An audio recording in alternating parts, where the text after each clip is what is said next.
danışaq heç hacət yox. Xıyanət etken sen olasan, vaxtı geyəndə o daşıydı gitədi bəriyən yerinə sağ olasan. Sənəm boylanma təlləgə yolunda bağırıb gidəvər yoluna çıx. Bir gün gələndə xəli şan sən sevgimə bilməyə kör olasan. Oldu söyləyimə dərdim var, qalıb getməsin yəqdim var. İşanlar əqlimdə olmalıyken uşaqdı kimlər qollarına yok. Qayıdıb çıxması yollarıma məni görməsin gözlərimin. Qıynamasan mənə xatirə sən onu yok alıb getsin izlərinə.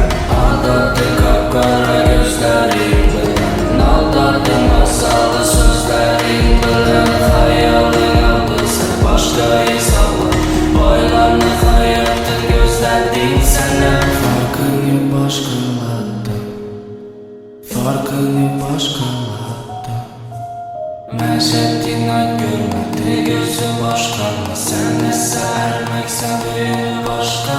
Kay, dəmimən indi sana kay, dəmimən indi kay. Yürəkə üzün yay, qalbimə vurur mərə gidim məndən bu üzünə. Oylamam bir ömür edəb, mən yürəkin turunda dəb. Kütmədim heç özgərişini, yüzünü vurdun bana kimdən. Qızandım hər qarağan gözdən, sən oynattın hər kimə gözlər. İzləmə, din söyləmə, gülüb xıyanətini gizləmə.